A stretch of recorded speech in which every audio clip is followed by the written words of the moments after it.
Hey guys, it's Heather. Happy Halloween. I am going to go through my notes from today and just kind of share some of the highlights of training from the Mastermind event. And I have to look at my notes because training was 13 hours and I'm really tired and my brain's not working very well. So I'm just going to look at my notes and kind of tell you some of the things that I jotted down that were really impactful to me. So our first speaker was Randy Gage. And I loved the way that he opened his talk. He said, "What is it going to take for you to unleash you? Do you believe that you've reached your full potential?" And he talked about a couple different fears.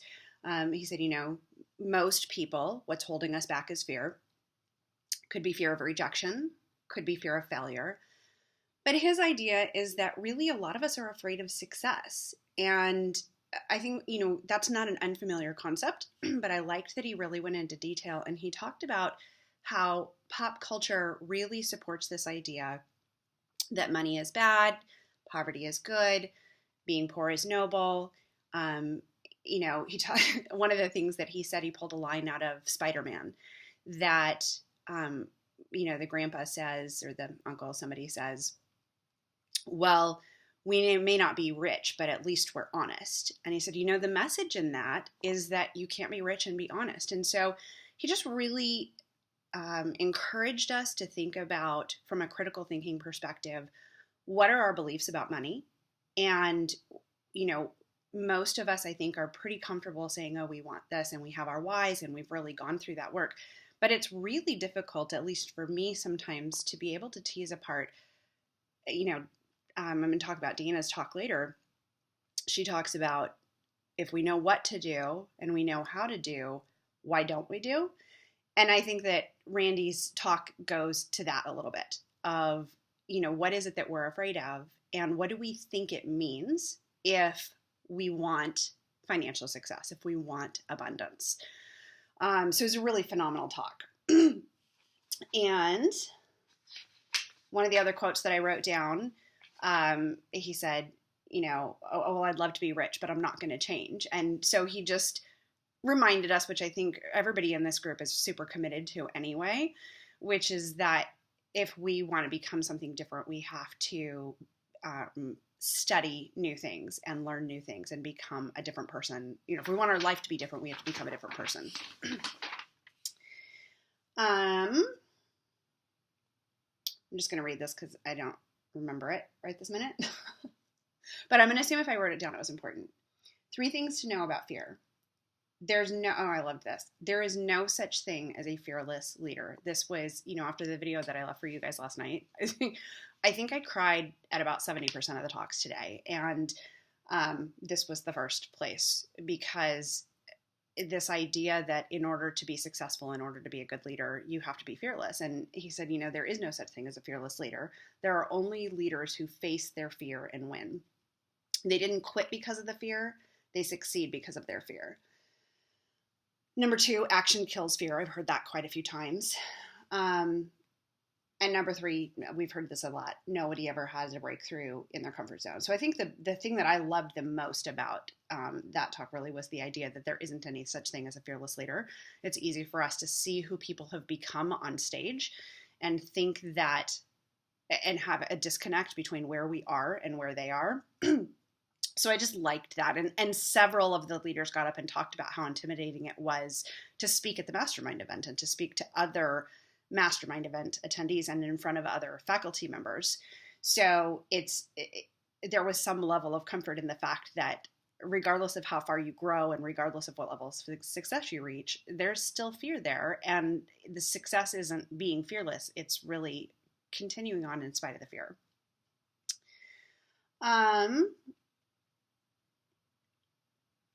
All right. He also did, we had the chance to watch several people do a combination opportunity presentation, which was really awesome. And one of the things that Randy said in his opportunity presentation, a statistic that a few people quoted today, is that 70% of people either don't like or they hate their job. And so just that idea that asking people what do you do for a living? How do you like that? Is that your dream job?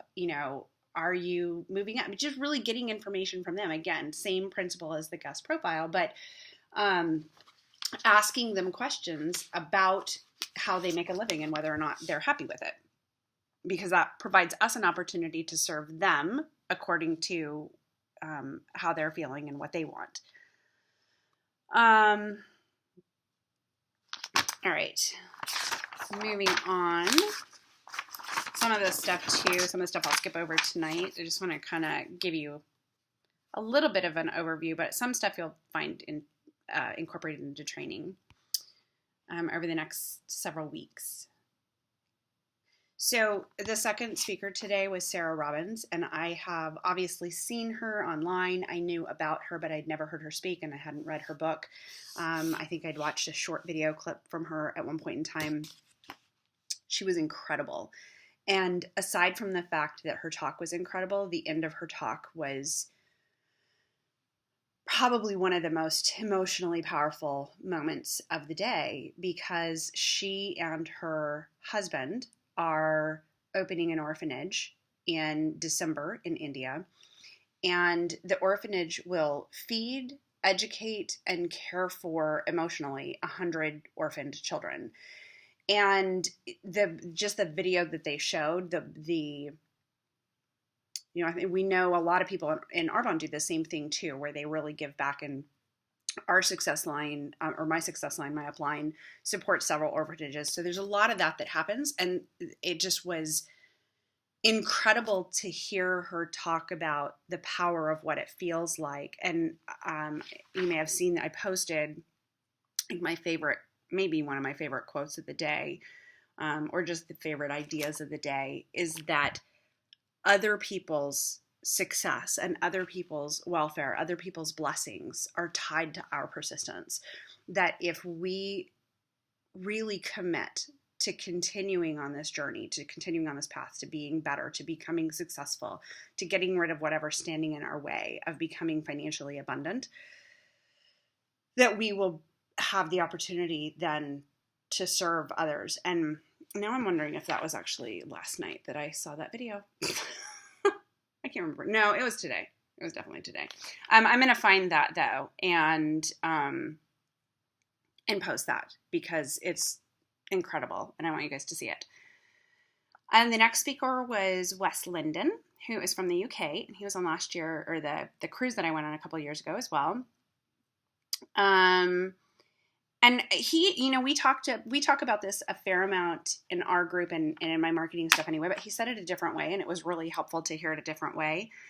The advertising standard, when advertising, really from the time that advertising came into existence, there's an advertising standard, a marketing standard. They know how many exposures a customer has to have before they make a purchase when they're seeing something new. And he said, people have to see an ad at least 7 times to make a decision to buy. Why do we think that we should be able to break all the rules, and that we're just going to talk to somebody one time and they're all going to say yes? And so it's that same concept that I talk about with the market share and the iPhone, where we have these really unrealistic expectations sometimes about what success looks like. And we think that people saying no to us means that we're not successful, when it really means that it's not the right time, or it's not the right product for them, or it's not the right company for them, because we're all different. And that's just what marketing and advertising is. It's the industry standard, and has been for 60 years. And now we're just marketing in a different way. And some of those numbers are going to apply to us as well. And Sarah talked a little bit about that as well. Just the importance of, there are some people it's not going to be a fit. It's not for everyone. And, it's not personal. And if a waitress goes up to somebody in a restaurant and says, would you like to have a Coke? And they say no, the waitress doesn't go away crying and saying, oh, I got rejected. And so it just was really a couple of really great, the way that they presented it was just a reminder to not take it personally, and that, it's personal because we have our hopes and dreams wrapped up in our business, our opportunity, what we're doing with our business, and what we hope to achieve, but that really our job, what we're performing as a business, as marketing products, and that it's all about timing and it's all about the right person for the right product. And our job really is just to go through and sort. And we have a lot of leaders that really talk about that as well. Our very own Dana Collins was our next speaker, and as always, she was wonderful. If you have had the chance to, if you were at GTC, she gave a very similar talk to the one that she did at GTC. I posted the SoundCloud link for it because Leslie had sent that to me. So that's on my wall. And I'll find that and post it in the group too, because I know not everybody's friends with me. But her general principle, and I don't know if this is true for all of you, but it's absolutely true for me, that at the core of everything we want to do, but we don't do, is the thought that I'm not enough. And so she kind of talked about how do we get over that? How do we feel enough? And she showed some videos. I'd seen them before about like the Photoshopped girl. And the other one, I don't know if you've seen it. I'll try to find these, but or if you know of it and you have access to it, just post it in the comments below the video, because I'm definitely not going to go looking for them tonight. But there's an artist, and he asks each person to describe themselves, and he makes a sketch, and then they leave the room, and somebody who has just met them and is asked to study their face, and then asked to describe that person to him. And so he does those sketches side by side. Here's how you see yourself, and here's how other people see you. And that's a pretty powerful video as well. But the whole idea here is that, similar to what Randy was talking about, we live in a culture where we are inundated everywhere, in marketing, in movies, in books, in magazines, on the internet, of this ideal of a perfect image. And now it's even, we have Facetune and we have Instagram where the photos are filtered, and we have digital photography, so we can pick, any of them that we want and only pick the good ones, and we post those. And from a marketing perspective, we teach, don't post all the negative stuff that's happening in your life, post the positive. And that's all great stuff. It's also important to remember that when you're looking through somebody's wall, when you're looking through somebody's posts or their Instagram or anything else, that you're just seeing their highlight reel and not their actual life, not the whole life, not the journey, not the struggle, not the challenge, just the pieces of it. That's what we do most, is we post when we're feeling good. We post when we are, I think Dana said, is you don't really see anybody ever posting, oh, I didn't get my bonus check this month for my car, and I'm totally stressed because I have a car payment and I didn't make my bonus. They don't post that. They post all of the exciting, wonderful stuff. And it's just important to remember as we go on our journey that just because we're not seeing it, and just because we're seeing the great things that are happening, which is motivational and wonderful, we don't ever want to compare, because we're not seeing the whole picture. We're just seeing pieces of it. And so that's just, some of the strategies for helping to remind yourself that you are enough, and that if you're, to not be comparing yourself to others. Art talked off and on throughout the day. Incredible integrity and so much vision for this profession, and for all of the companies working together and uplifting each other. And it's always a treat to listen to him speak. And he talked about, one of the things he talked about actually that I think is great for our group, because I've seen this happen a lot of times. So it's just good to be aware of, and I don't know if everybody in here is aware of this. He said, there was a time in history when network marketing had to sort of trade. I'll promote your books to my team if you will say something nice about network marketing in your book or on your blog. And we're really, just even in this last year, there's a significant difference in this last 12 months of the media writing positive press that isn't motivated. So very similar to Arbonne saying, hey, when you see something positive in the press, we can pay anybody to write that. It wasn't a trade. There was there's no hidden agenda. That that's an actual article that somebody wrote because they loved our products or because they loved our business. And the same thing is true for network marketing. That may not have been true 5 or 10 or 20 years ago. But one of the things that he brought up, and I love the way he said it, is by creating false credibility, we lose credibility. And so he just encouraged us to vet our sources before we just click the share button. And I think that happens a lot, obviously, in this profession. Networking is what we do. Sharing information and educating is what we do. But it's important to evaluate the source of the information and just double check to make sure it's coming from a place that's actually beneficial and healthy for the profession and for the company if it's something that's about Arbonne. And some examples that he said, there are some sites that will post, oh, here's a poll, go vote for your company, or your leader was just, one of your top leaders was just voted the best in the whole industry, go vote for them, or was just nominated. And what they're doing is there are some sites that are unethically using that as a method to gather information. You get to the site and then they ask for your information so that they can turn around and send you follow-up emails to sell you things. And so doesn't mean that they're all good or that they're all bad or anything else. It just means to be aware and to think about it when you see that something that's a voting poll, when you see something that's an invitation, to really just look at it, and especially before you pass it on to others or before you pass it on to your team, to make sure that you're vetting the information and vetting where it's coming from to know that it's something that's benefiting our company or benefiting the profession.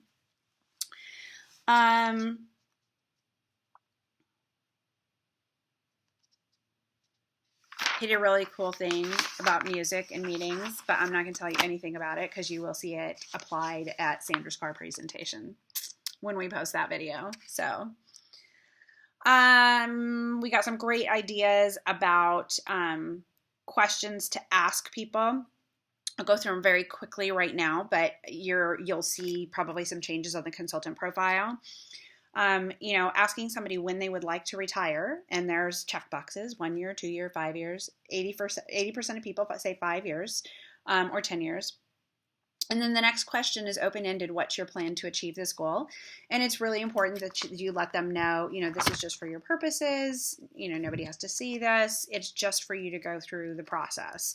So if they don't want to submit it to you, they don't have to. But we want them to be thinking of these things. The next question is, how much money do you need to be able to retire comfortably?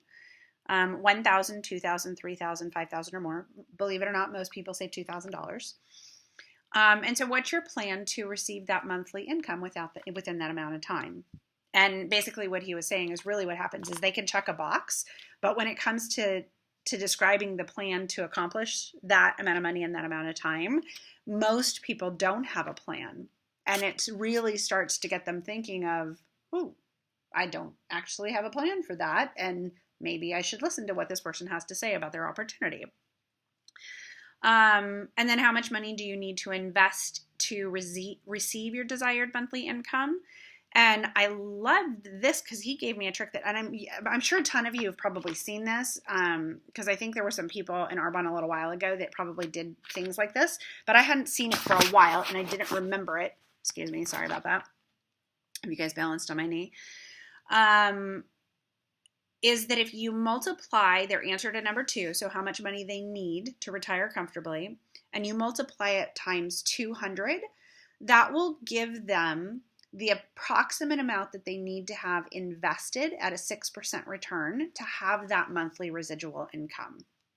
So for example, if they check $2,000, you'd multiply that for 200. So they need to have $400,000 in some level of an investment that's averaging a 6% return to have that residual income.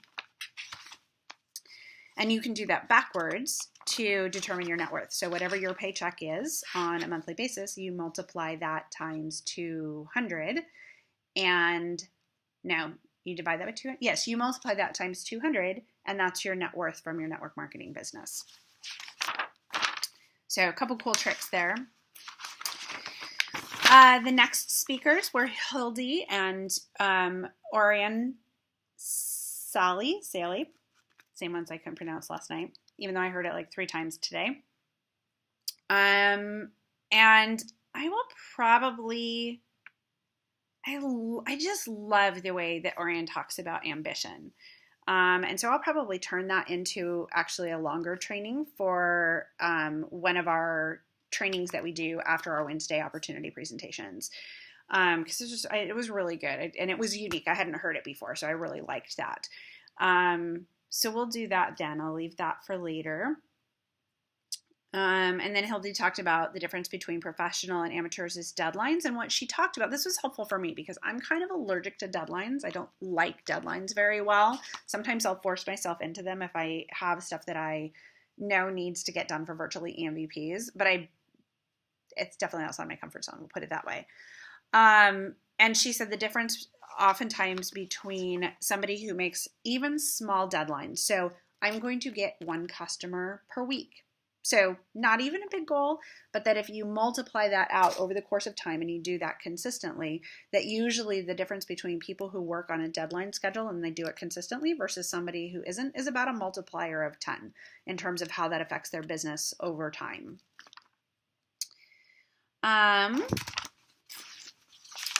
It was a long day. So 21 minutes already. That's all right. I think if I can summarize a 13-hour day in 30 or 40 minutes, we're doing pretty good.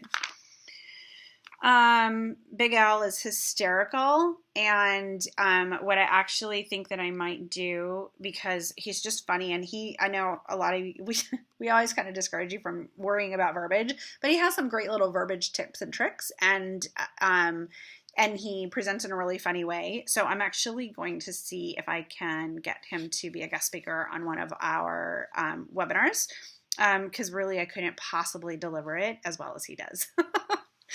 So I will see what we can do to arrange that. And that'll probably be after I go on the cruise, because he'll be on the cruise and I'll have a little bit better chance to chat with him about that and see if he would be open to doing that. But the one thing that he said that I thought was incredibly valuable, just to start thinking about this concept, is that most of us have an internal thermostat, and that means that most of the people you're talking to have an internal thermostat about where we envision our worth. We're used to making X amount of money per month, and it's very well documented that if you take somebody and something happens, good or bad, to take them out of their perceived level of what their worth is, what they make on a weekly or monthly basis, oftentimes if they're not able to shift their perspective to increase their worth in their mind, they will actually self-defeat, self-sabotage. I don't know if any of you guys have ever done this. I might have maybe done it once or twice or 4 or 5 times, to pull themselves back down. So they're capable of the work to get up, and then something feels uncomfortable and they back away. If you are somebody who will work your business, back away, work your business, back away, work your business, back away, this is probably a really good thing for you to start asking yourself. Are you uncomfortable with the idea of being in a different income bracket? And then he gave us some great strategies which, again, if he can't come and talk to us, I'll do a training, because his was really detailed and specific, about so if that's the case, if we have an internal thermostat and we're going to either pull ourselves back down or push ourselves back up according to what we already believe we're worth, how do we change that? And how do we help somebody else change that? And so I'll do a separate training on that if he's not able to. But to drive the point home, I thought his example was perfect. He said, it's well documented that you can take somebody who is at a poverty level, who wins the lottery, and typically in 3 years, it'll be gone. 3 to 5 years, it's gone, and they're back to where they were before. They'll do something to change their financial situation back to their comfort zone. On the other hand, he just asked us, he said, what do you think Richard Branson or Donald Trump would do if by some unknown reason something happened and they lost their entire net worth? And all of us were like, well, they would just go make it again because they have the confidence and the know-how and the expectation that they're billionaires. It's what they do. So, so I just thought that was an interesting thought process.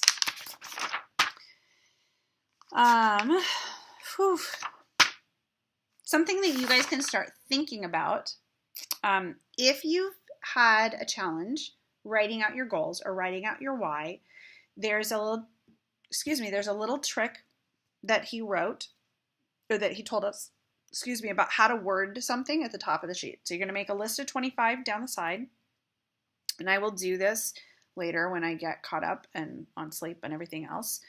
But the key words were 23 things I'm going to do after I become an RVP.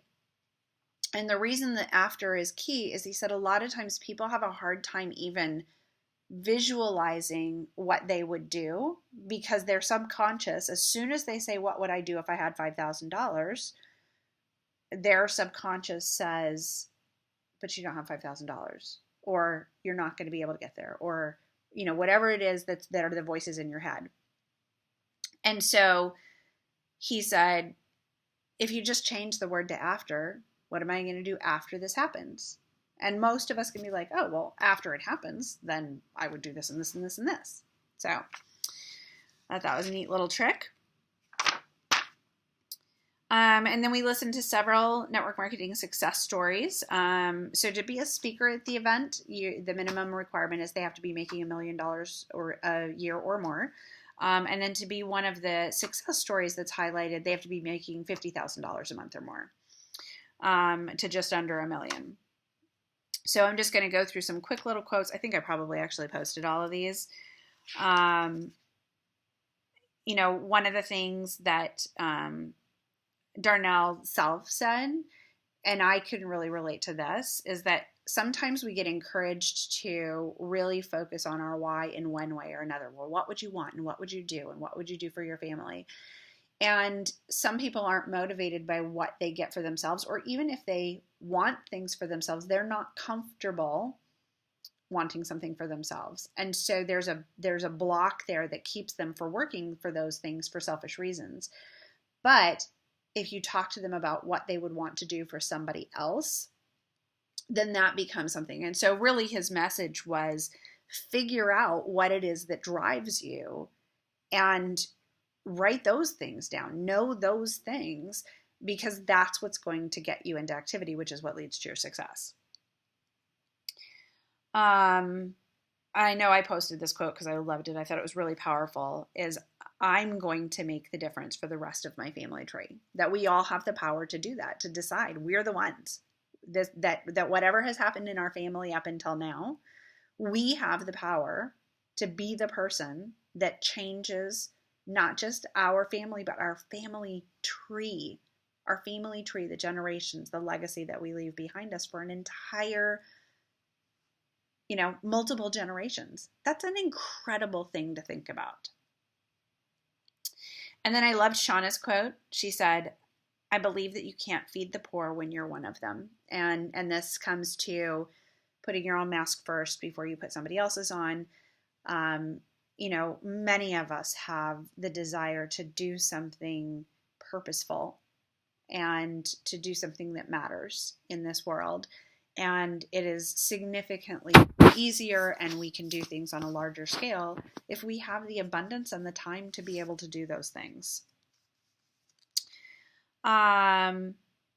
Great shares from Peggy Smith. She's such a cute girl. And she said, when I was 16, I was working almost full time as a waitress and going to high school. And then I found this opportunity to work for, I think she worked for Tupperware for a little while. And she said, and when I first went into this meeting, she said, there were like 3 or 4 people that I used to wait on that were franchise owners or whatever they're called in Tupperware. And she said, I was so, she didn't use the word offended, but she was like, I was upset I was working my butt off as a waitress with no opportunity for future. And these were people that knew me. These were people that loved me. They asked to sit in my section. They knew me. And she said none of them asked me to look at their business. And so we hear all the time, how dare you not? But I thought it was awesome to hear from somebody who was that girl who didn't get asked to join a network marketing company, who didn't get asked to be a part of a team, and what it felt like for her to realize that there were people who knew her who didn't offer the opportunity for her that would have made her life better and easier. So that was kind of awesome. And she just talked about, just making sure that it's not, I want you to join my team so I can move to the next rank, so I can get my car, so I can get a better paycheck. It's, seeing people and seeing what they need and being able to say, let me show you how. Let me help you do this thing that's important to you. Never prejudge. You never know when the person that you're talking to has been praying for an answer. And also, she talked about that people underestimated her at every turn, and they thought that she couldn't. So they didn't really, even when she was in, they didn't put much time or effort into her. And she said, again, that was upsetting, and I sort of felt rejected within my own company, because nobody thought that I was worth. They didn't think I would succeed. They didn't believe in me. And she said, luckily, it made me angry. And I was like, well, I'm going to show them. And she became the top earner in their entire company. So those were her messages, which I thought was really neat to hear from somebody from that perspective. Orrin Woodward, like, so much good content that I will have to make a completely separate training of that. He wrote a book recently called The Leadership Train. I haven't read it yet, but one of the things that he goes over in that is the 7 things that are good to look at in a network marketing company. So I will go over that stuff with you guys later because there's quite a bit of detail in there.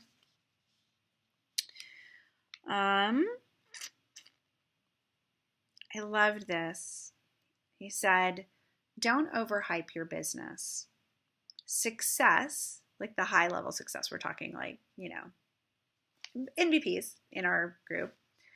Success is deviant behavior. And we're talking about percentages, right? So the percentages of people and the amount of time that it gets to MVP. The people that get to MVP in a matter of months, those are fun stories to listen to. They're wonderful and they're inspiring and they're motivating. But they're also deviant behavior. And he means that in a most positive way, in that it's outside the norm. The average person doesn't do that. The average person isn't willing to do the work required to do that. Or they don't want to make those sacrifices in their life. And that's a personal choice for them. And that's part of what this business empowers us to do. So he said it's just really important to not represent your business using just the best of the best stories, the fastest moving people and the highest paid people, but that you really want to provide a real, well-rounded, grounded view of what this business is, what it can become for the average person, because that's usually who you're sponsoring into your business. The superstars are going to take care of themselves. You don't have to sponsor them in to be a superstar. You sponsor people in, and they will become a superstar if that's who they are. Build your people up and help them build their businesses down.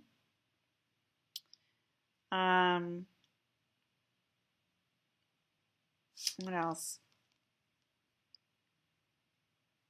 You have to know why you're doing what you're doing, because I love the way he said this, so often, and we see these posted in our group sometimes, so-and-so is discouraging me, so-and-so's not supporting me, so-and-so unfriended me when I sent them an invite, and those things sting. Sometimes they more than sting, depending on who it is and what your relationship is to them.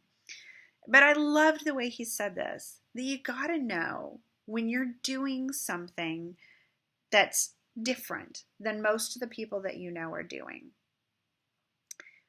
Very well-meaning people who love you and are concerned for you and want the best for you, and who don't have all the information that you have. They haven't been exposed to the same people. They don't have that same sense of trust and admiration because they're not connected to this in the same way that you are. They're not trying, most of them, and I know, I've heard some stories, so I know some of you just have some mean-spirited people and it's time to spend less time with them. But most of them are genuinely well-meaning, and they're concerned for our well-being, and they want us to be happy, and they just don't know what this opportunity has to offer and how it affects us and why we love it. And they can learn over time, but mostly what's important is that you know why you're doing what you're doing, so that that doesn't deter you. He said something that I say all the time that I love. You know, we all have those negative voices in our head, and usually the negative voices that we hear from the outside aren't even necessary because we have that inner voice that's running pretty much all the time. And he said, one of the things that I learned that really helped me early on as a consultant is that if I was listening to something positive, if I was listening to a tape, if I was listening, you know, for our Learn and Burns, a video training, whatever, if I was listening to somebody else speaking about something positive, I couldn't hear myself thinking. And that he really got in the habit of, you know, in the beginning, he would push play, there would be positive thoughts, and it wouldn't take very long before the negative thoughts, well, yeah, but it worked for them. Well, yeah, but this, well, yeah, but that. And he said, but it's just like, just push play. You know, your mind starts going there, just push play, you know, connect with the leaders, connect with the friends, connect with your support group, and bring that positive back in on a consistent basis. And I liked the way he worded it. He said, when you have hope, you can change anything. To maintain hope, you have to feed that dream. And so just feeding it by pushing play is actually a really good, and I did that a ton.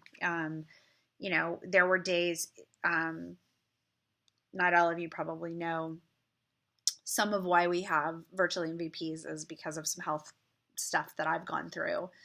And there are literally some days, you know, more so before I'm getting healthier, that I literally couldn't get out of bed. But I could push play. And so in the early days when I was going through that, and it was really discouraging, and I was not feeling great about myself or my life, I could just push play. And I did. I listened to Learn and Burn after Learn and Burn after Learn and Burn. And it solidifies your belief, but it also just makes for a better day. You know, you have a rotten day and your brain is telling you all kinds of really ugly things. And so then when you can connect with positive people with positive messages, that's an awesome thing. And then the last person that we had the opportunity to speak was Donna Imson. And she's somebody who made crazy decisions, single mom, decided, nope, I'm not going to take a job. I'm going to do this network marketing full time. I'm going to make it work. And she did, and she just was unstoppable. And her big message really was stop comparing. Success in this business starts and ends with you. And this was probably my favorite part of her talk. She said, you know, it's okay to make it about you. And she has a 1-2 step, right? So step 1 is it's all about you. So it's about your commitment. And so you want to dare to believe in yourself. You want to dare to believe in your dreams. You want to have those dreams. You want to know what it is, what's in it for you. And that's the first step. And then the second step is it's all about others. And that is you move into that place where it's all about you. So you got committed. That's how you learned enough to become committed, is that you were motivated enough to keep pushing play and to keep learning and to keep going to events and to develop, to go through that personal development growth and to read the books and everything else. And then you're able to move into a place where it's not about you. It's about the person that you're talking to. It's about how you can help them. It's about how, as you succeed, you can help others in an even bigger way. And that it brings incredible purpose. I loved that. She also said, stop comparing. This was powerful for me in particular. Stop competing. Stop, not that I'm very competitive, but this next part. Stop copying. Dare to dream your own dream. Dream the dream that inspires you. It doesn't have to be someone else's dream. It can be your dream. It can be your vision. I struggle with this immensely. It's why it takes me so long sometimes to put out new content.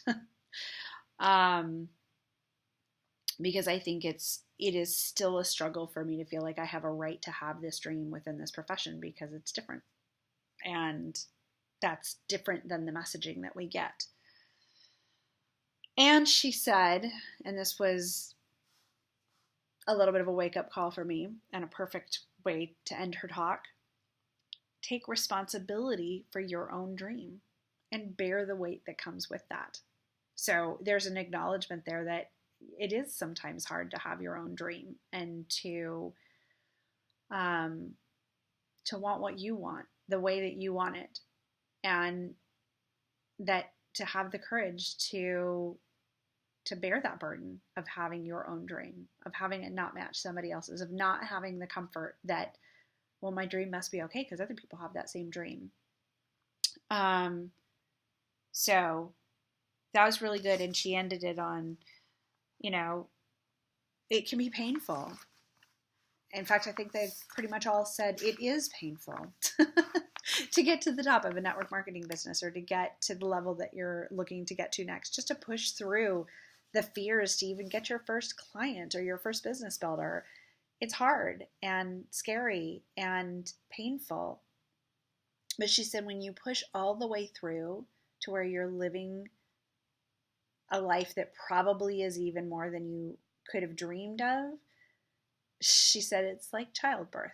Childbirth was pretty painful, but it was so worth it. So, 40 minutes is plenty long, and I definitely need to get to sleep because it's 11:30, and we start again at 9, I think, for another 13-hour day. So I'm going to go get some sleep. I love you guys. Have a fantastic Saturday. I hope you guys all had lots of fun with your kiddos on Halloween. I'll see you in the group. Probably not a lot in the next couple of days, but soon. I'll be back.